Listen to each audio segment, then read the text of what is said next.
Eh bien Aurélien, sur un parcours roulant certes, mais c'est quand même la belle surprise de ce début de saison.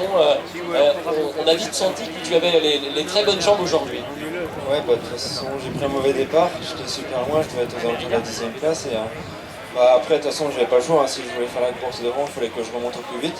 Bon, à la fin du premier tour, quand j'ai réussi à remonter sur les 3 premiers, bah, Florian il avait déjà fait le trou, donc il fallait que je remonte sur lui. Donc là, j'ai fait un gros effort et après, c'est pour ça que j'ai mis un petit peu de temps à rester dans sa roue, à peiner un peu.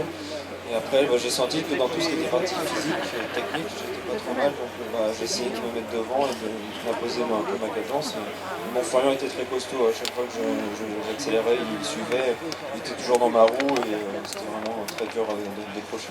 Alors beaucoup de cran parce que c'est vrai qu'on a vu dans le dernier tour, tu as décidé de passer en tête et de mener le rythme, de mener grand train. Le but c'était vraiment de tout tenter pour ne pas avoir de regrets. Bah, l'année dernière, j'avais un mauvais souvenir ici de me faire battre par Christophe, qui était déjà très costaud à l'époque. Mais bah, je m'étais fait battre juste sur la ligne, vraiment pour rien du tout. Donc c'est vrai que bah, l'objectif c'était de, si possible, d'avoir quelques mètres d'avance dans le dernier tour pour le final. Et puis bah, dans le dernier bois, je suis sorti en tête. Et de la sortie jusqu'à l'arrivée, j'ai pas relâché mon effort. J'ai même pas regardé derrière en fin de compte. C'est la saison sur route qui t'a fait franchir un nouveau palier pour cet hiver? Bah, je sais pas si c'est ma saison route ou pas, parce que bon, j'ai quand même eu des problèmes. Je me suis cassé la clavicule début mai, donc j'ai fait un mois et demi un mois complet sans toucher au vélo. Donc c'est un mal pour un bien, comment dire, parce que bah, c'est vrai que bah, ça m'a fait ma coupure et puis bah, j'ai pu reprendre sur le pas de base par la suite. Cette 5e place à Saverne pour la première manche du Challenge National, dans un contexte extrêmement relevé aussi. J'imagine que ça te donne vraiment des idées pour la suite de la saison.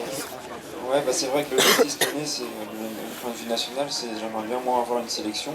J'étais un petit peu déçu quand le sélectionneur a donné sa réponse à Saverne, parce que pour une place près, bah, je pouvais être sélectionné pour au moins une Coupe du Monde. Pour les Europes, j'aurais encore compris, mais bon, bah, après, la saison n'est pas finie, il y a des Coupes du Monde en France à Roubaix, donc j'espère que j'aurai ma chance sur les prochaines courses. Voilà, on parle d'équipe de France, et puis on sait qu'il y a Pontchâteau qui n'est pas loin d'ici pour le Challenge National, et le championnat de France peut-être également là aussi un objectif.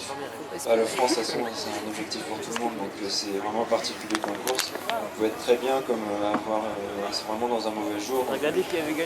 Souvent, dans des courses comme ça, dès qu'on est une petite baisse physique, ça pardonne pas. Donc, il faut vraiment être au top niveau pour espérer faire un podium ou un top 5. Aurélien, il ne déçoit jamais en championnat, il va le prouver cet hiver, et je crois qu'il a besoin de vos encouragements pour le grand vainqueur du cyclocross de Château-Chiron, Aurélien Daniel.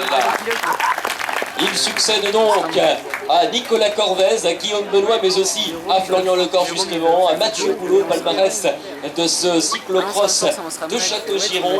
On va faire le podium espoir si vous voulez bien pour la photo. Aux côtés d'Aurélien, je demande à Yvan et à Thibaut de se joindre sur le devant de la scène.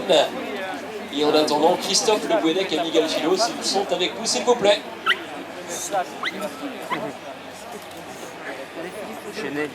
Les applaudissements pour les espoirs. Aurélien Daniel, Yvan Gicchio, Thibaut Fauvel.